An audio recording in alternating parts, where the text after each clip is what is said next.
सोचिए, एक ऐसा जलडमरू मध्य जहां दुनिया की दो महाशक्तियां बिल्कुल आमने सामने खड़ी हैं। ये एक ऐसा तनाव है जो दशकों से, आप कह सकते हैं, सुलग रहा है और अब एक बहुत ही खतरनाक मोड़ पर पहुंच चुका है। 300 से ज्यादा, ये सिर्फ एक नंबर नहीं है। जरा सोचिए, हर महीने 300 से ज्यादा चीनी लड़ाकू विमान ताइवान के एयर स्पेस के पास पहुंच जाते हैं। ये दिखाता है कि वहां सैन्य दबाव लगातार कितना ज्यादा बना हुआ है। ताइवान जलडमरू मध्य आज ये दुनिया के सबसे संवेदनशील जियोपॉलिटिकल हॉटस्पॉट्स में से एक बन गया है। यहाँ की एक छोटी सी चिंगारी भी, सही कहूं तो, पूरी दुनिया में आग लगा सकती है। तो सवाल ये उठता है कि आखिर ये स्थिति इतनी विस्फोटक बनी कैसे? दुनिया का इतना अहम हिस्सा इस नाजुक मोड़ पर पहुंचा कैसे? इस सवाल का जवाब जानने के लिए हमें थोड़ा इतिहास में पीछे जाना होगा।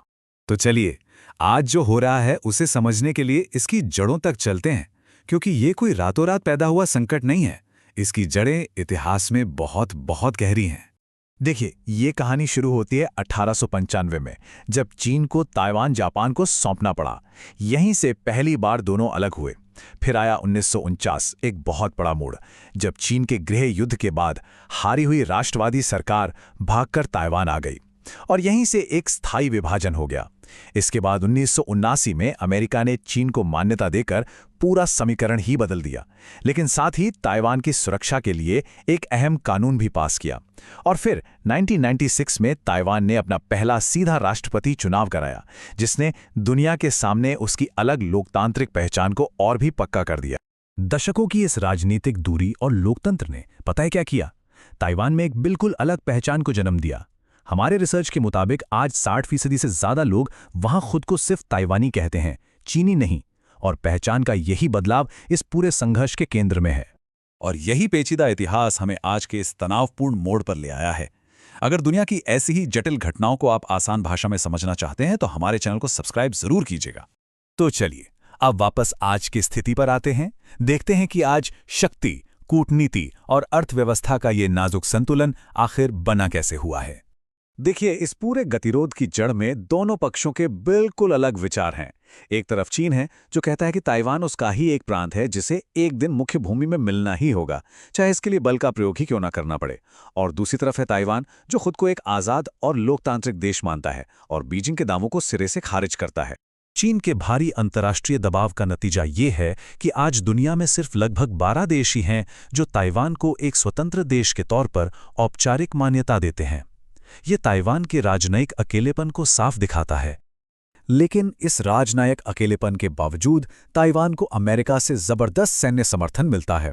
आपको बताऊं, हाल ही में अमेरिका ने ताइवान को $11.1 बिलियन के रिकॉर्ड हथियार बेचे हैं। इससे पता चलता है कि पर्दे के पीछे रिश्ते कितने मजबूत हैं। तो अब सबसे बड़ा सवाल यह है कि भविष्य में क्या हो सकता है? यहां से आगे का रास्ता कैसा दिखता है? मोटे तौर पर देखें तो 3 संभावित रास्ते नजर आते हैं। पहला और सबसे संभावित रास्ता है कि ये तनावपूर्ण स्थिति ऐसी ही बनी रहे, मतलब चीन का सैन्य दबाव तो रहेगा पर कोई खुला युद्ध नहीं होगा। दूसरा रास्ता, जो सबसे ज्यादा खतरनाक है, कि किसी भी तरफ से एक छोटी सी गलती हो जाए और युद्ध छिड़ जाए, जिसके नतीजे पूरी दुनिया के लिए विनाशकारी होंगे। और तीसरा है शांतिपूर्ण समाधान, जो सच कहूं तो मौजूदा हालात में लगभग नामुमकिन सा लगता है। चीन के राष्ट्रपति शी जिनपिंग का ये बयान पुनर्मिलन को रोका नहीं जा सकता, बीजिंग के इरादों को बिल्कुल साफ कर देता है। ये दिखाता है कि वे ताइवान के मुद्दे पर कितने अड़िग हैं और पीछे हटने को तैयार नहीं हैं। और हाँ, ये सिर्फ चीन और ताइवान का मामला नहीं है। अगर यहाँ संकट गहराता है तो इसका असर, इसका झटका पूरी दुनिया महसूस करेगी। एक अंदाजे के मुताबिक अगर ताइवान पर युद्ध होता है तो वैश्विक अर्थव्यवस्था को 10% तक का भारी नुकसान हो सकता है। ये 2008 के वैश्विक मंदी से भी बड़ा झटका होगा। तो आखिर पूरी दुनिया को इससे क्या फर्क पड़ता है? देखिए, सबसे पहली बात, ये अमेरिका और चीन, 2 महाशक्तियों को सीधे टकराव में ला सकता है।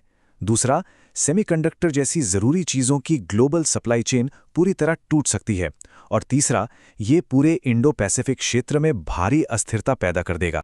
एक बात ध्यान में रखना जरूरी है कि ये प्रस्तुति केवल शैक्षिक उद्देश्यों के लिए है। कोई भी निर्णय लेने से पहले अपने वित्तीय सलाहकार से जरूर बात करें।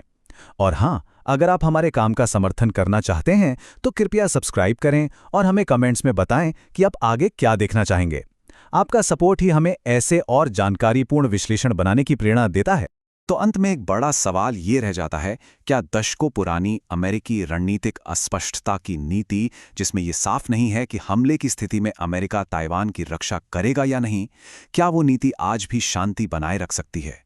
या हम एक ऐसे संघर्ष की ओर बढ़ रहे हैं जिसे टाला नहीं जा सकता?